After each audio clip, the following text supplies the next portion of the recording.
We are in Bruce's kitchen in Ganges, Salt Spring Island, and while I was chatting with Bruce, who is the chef and owner, Patti Bauer is here, and she's with Blue Raven Farm. She's been listening, and turns out Patti is in the movement. And I wonder, Patti, if you could talk to us a little bit about your take on Salt Spring and our sustainable movement and the permaculture that you're involved with.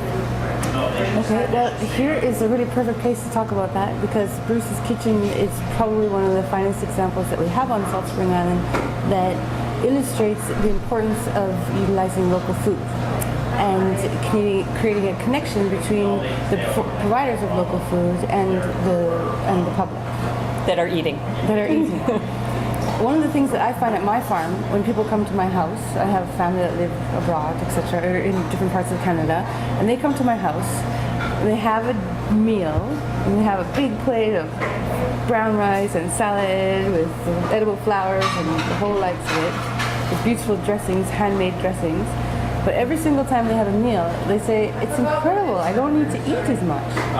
Because it's real. Well, because they're so nourished. Yeah. And there's a huge difference when you go to a restaurant and you have food that is grown thousands of miles away, where it's lost most of its vitality, and you eat that food versus the food that you have if you actually grow. Our body knows it. Our body knows it. They can feel the nutrients. Yeah. But another thing that's really important, and how it relates to the transition to reducing our overall greenhouse gas emission impact that we have as individuals, that in the course of 1 year, an average person on Salt Spring Island consumes 1,400 liters of oil equivalent a year if you do not grow your own food or buy it locally. Because they're traveling to get the food, and the food is being traveled here. That, and even if we're buying organic food, even on the very large organic farms, they use the tractors to till the land. Then they use the machines to come and harvest all of the food. And then they send the fertilizers, even if it's organic fertilizer, and the petroleates that are used to make the packaging to put the fertilizers in, and then to spray that. Then to take that food and send it to the warehouse, and then for the packaging to be made, to put the packaging in, and then to put it in a truck and then send it over here. So 1,400 liters of an oil equivalent equates to 4.5 liters of wine.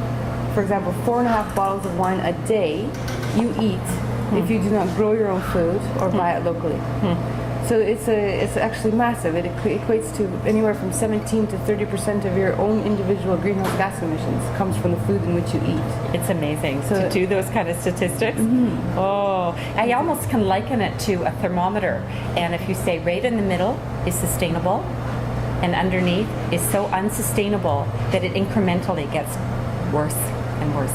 But once you get up to sustainable, incrementally, it's amazing. Bliss and happiness and contentment and compassion and gratitude. It just, do you have that sense? That's my sense. Every day I'm blessed. I say that I live like a king and a queen, that's for sure, with the food in which I eat. But another thing about permaculture, which is what we do on our farm when we teach about permaculture, is that we create self-sustaining systems with the land, so that we can provide for the most part for ourselves in the form of food and fiber and timber and medicine. Within the environment that we live. Exactly. Utilizing the resources of our community, as well as the own resources that we have from the land. And the talent that we have. Which is incredible. One of the things today, Bruce was talking about the greens that were coming in, and I was eating our greens, and I realized I haven't been here for a long time. I just have been up on the farm, and I was eating my own greens prepared by someone else. But what's incredible is that we have not done any gardening this year yet, and we are harvesting. You're harvesting already. Mass amounts of food. And our ground covers are all like wild edibles or... Does it help because we have such a superb climate here on Salt Spring?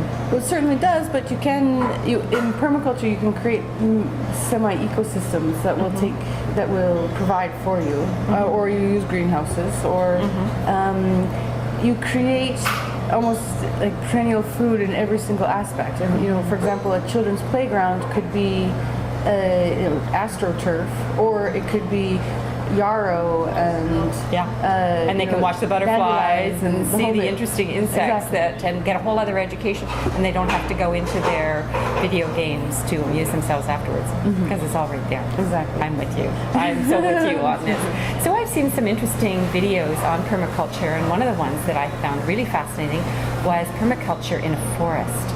Do you bring that into your farm? So this idea of basically harvesting in the forest, harvesting, obviously mushrooms are a natural, but other little seeds and interesting, maybe cedar or different kinds of barks that can be used for teas. Do you get into that as So well? lots of wild medicinal plants are available to us on Salt Spring Island in many forms.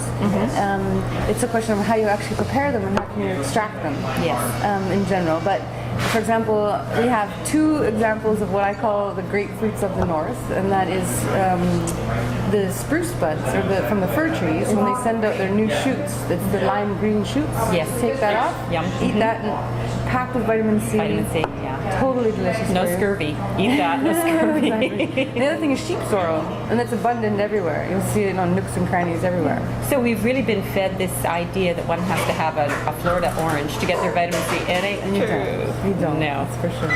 Yeah, and more tasty. Yes, much more tasty. And obviously nettles is probably the most Yeah, important plant that we can have here. I just saw actually Marion Pape, who we're going to be talking to. She just sent me a wonderful YouTube on nettles. Yes, it's Were you so part funny. of that? No, Were you part but of that it's funny. video? Did you see it was to the very. end? I saw it last night. Yeah, I saw the It's whole so thing. good. Yes, it was very, and I love the little sing song with it. I could, I always feel like, it's very, very sweet. Yeah. Well, fantastic. Tell me about just a few little tidbits about your Blue Raven farm, and you said you do courses there. Well, we have done in the workshops? past. We teach permaculture from our land and do internship programs, and as well as we've done a full-on permaculture design course there, Okay. which is a 3-week, very intensive, staying on the land course. Wow, this is very good. So you have that on your website? We actually don't have a website at the moment, Okay. which is fine. Can but people email you, Patti, and find out more about it, or do you send information? This year we're not actually doing a course. However, for any human being, I think it's very, very important that they read about permaculture, and if they have the wherewithal to do so, to actually take a permaculture design course. Yes.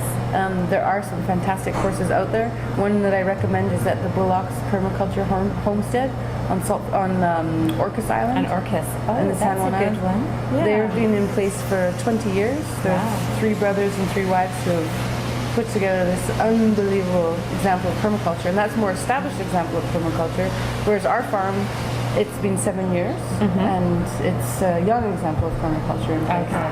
However, it's incredible to see that this is the first time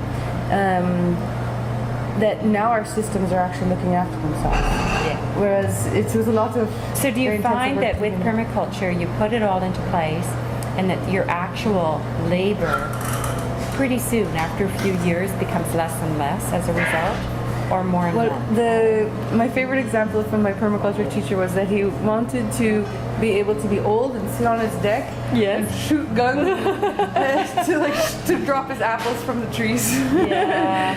So it's that, it can be that easy. Well, it can be. There's just so much abundance. Obviously, there's always maintenance, especially if you're doing annual food production. But establishing perennial systems is what really, is incredible to us to see the amount of abundance and food in which we have that we're able to harvest and bring to a restaurant. It's like Mother Earth is just dying to give it to us. They just, yes, Exactly. it's yours. Exactly. Just treat me nicely. Yeah, that's quite lovely. Thank you very much, Well, thank Patti. you. It's Yeah, it lovely was to great to meet you. catch you here Yes. and hear all about this. Thank you so Perfect. much. Thank you for.